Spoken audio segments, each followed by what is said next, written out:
baiknya kita berdoa terlebih dahulu.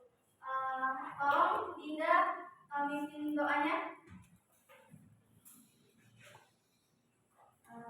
Sebelum kita mulai pembelajaran, ada baiknya kita berdoa dulu. Menurut kepercayaan masing-masing, berdoa dimulai.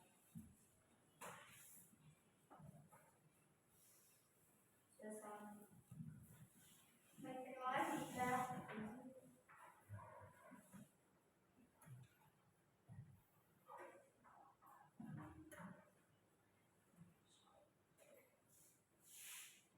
Di sini kita akan mempelajari mengenai informasi non-fiksi dan fiksi. Nah, adapun tujuan pembelajaran yaitu yang pertama memahami ciri-ciri informasi fiksi dan non-fiksi, yang kedua mengembangkan kemampuan berpikir kritis dan kreatif dalam informasi fiksi dan non-fiksi, dan yang terakhir yaitu meningkatkan empati dan apresiasi seni dalam informasi fiksi dan non-fiksi. Sebelum kita melanjutkan penjelasannya, ada yang tahu nggak apa itu informasi non-fiksi dan fiksi? Oke, baik, tidak tahu itu. Di sini informasi non-fiksi adalah karya tulis yang berisi informasi berdasarkan fakta, realitas, atau kejadian nyata. Tujuannya adalah untuk memberikan informasi yang akurat, edukatif, dan informatif kepada pembaca. Yang kedua yaitu informasi fiksi. Informasi fiksi adalah karya tulis yang bersifat imajinatif, diciptakan berdasarkan kreativitas penulis. Tujuannya adalah untuk menghibur, menyampaikan pesan moral, atau menggugah emosi pembaca. Nah, selanjutnya yaitu ada ciri-ciri non-fiksi dan fiksi.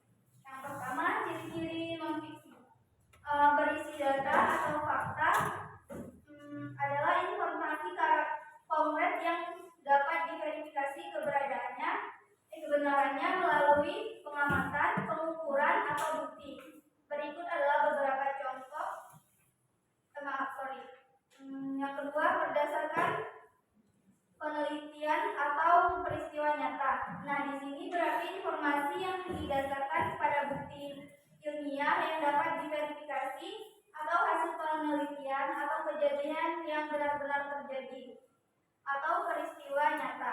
Yang ketiga, memiliki gaya penulisan formal atau semi formal. Berarti menyusun teks dengan tingkat keformalan tertentu sesuai dengan tujuan komunikasi, audiens, dan konteks. Contohnya itu seperti buku ilmiah, biografi, ataupun artikel berita. Ciri-ciri fiksi, yang pertama bersifat imajinatif atau rekaan. Yang kedua memiliki unsur cerita atau ada alur, tokoh, latar, dan tema. Yang ketiga ditulis dengan gaya bahasa yang menarik. Yang keempat yaitu contohnya novel, cerpen, ataupun puisi naratif. Nah, selanjutnya di sini ada persamaan informasi fiksi dan non-fiksi. Yang pertama, menyampaikan pesan atau gagasan. Nah, di sini berarti fiksi maupun non-fiksi berfungsi sebagai media untuk menyampaikan informasi, ide, atau pesan kepada pembaca. Yang kedua, menggunakan bahasa sebagai alat komunikasi.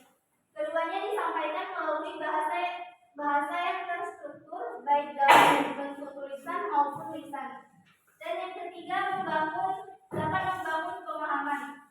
Nah, informasi dari fiksi maupun non-fiksi dapat memberikan wawasan atau memengaruhi cara berpikir pembaca.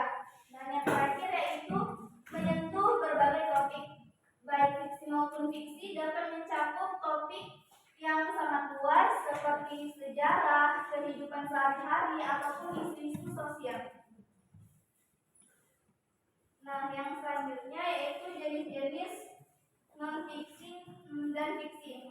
Non-fiksi ini dibagi menjadi dua. Yang pertama ada non-fiksi murni dan non-fiksi kreatif. Contoh non-fiksi murni yaitu jurnal atau artikel, laporan penelitian, dan biografi.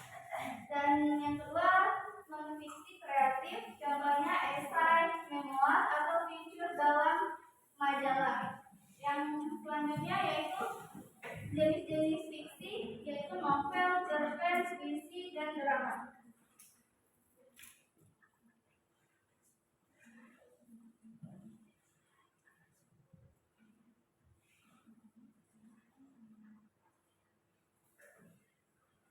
Baik, di sini Ibu akan menampilkan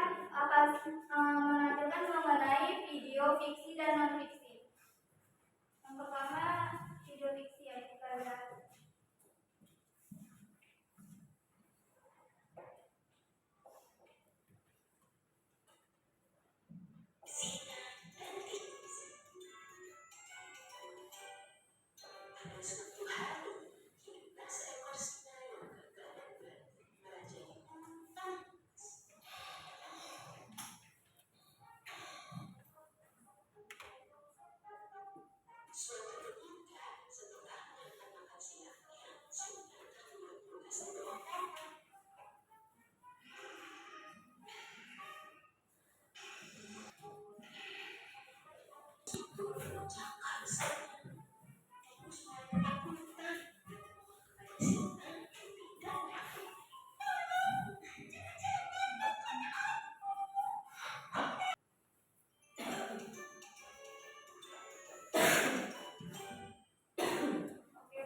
Nah, itu adalah salah satu contoh cerita fiksi.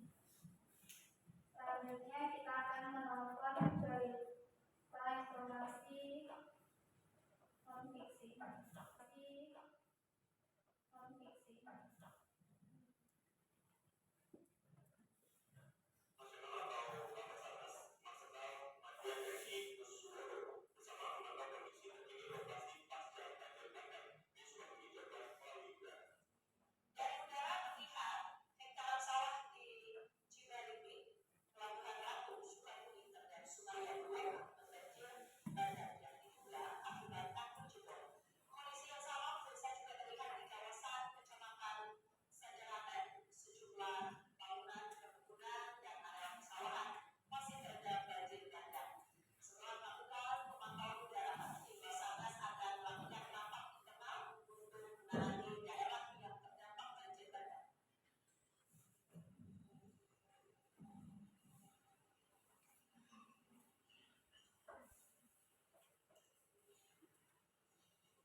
Nah, yang kita lakukan terakhir ini yaitu mengenai cerita informasi non fiksi.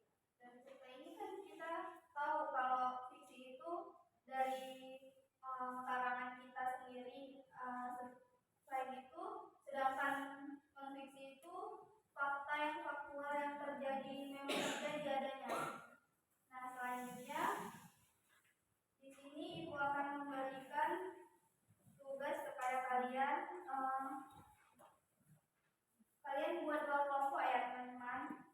Baiklah, Ibu akan memberikan tugasnya kepada kelompok satu. Terima kasih.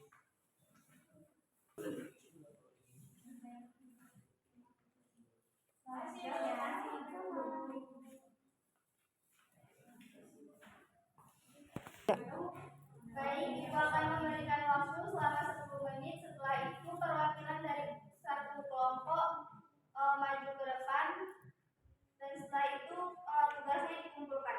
Baik, Ibu.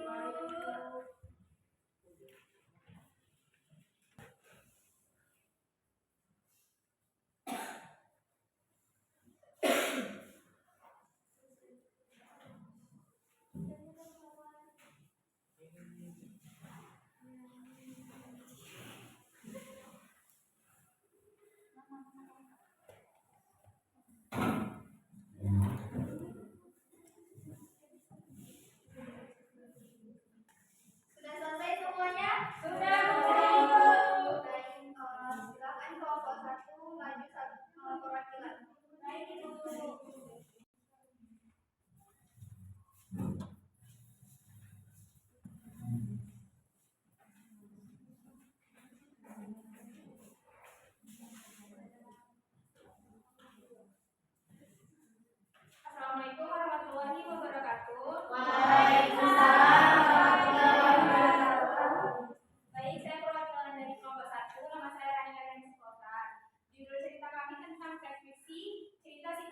buaya. Suatu hari si kancil yang cerdik sedang berjalan di tepi sungai. Tiba-tiba dia bertemu dengan buaya yang sangat besar.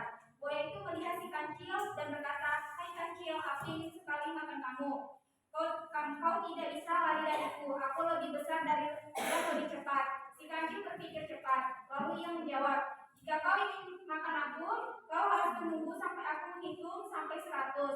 Aku akan melompat-lompat di atas batu sambil menghitung. Dan kalau aku sudah selesai, aku akan menyerahkan diriku padamu." Buaya itu yang memang tidak sabar setuju dan berkata, "Baiklah, aku akan menunggu." Si kancil segera melompat dari batu ke batu sambil menghitung dengan cepat.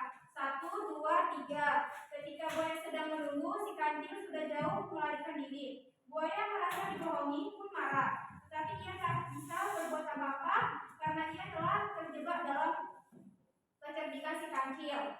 Yang pertama yaitu pertanyaannya, siapa karakter utama dari cerita ini dan apa perannya?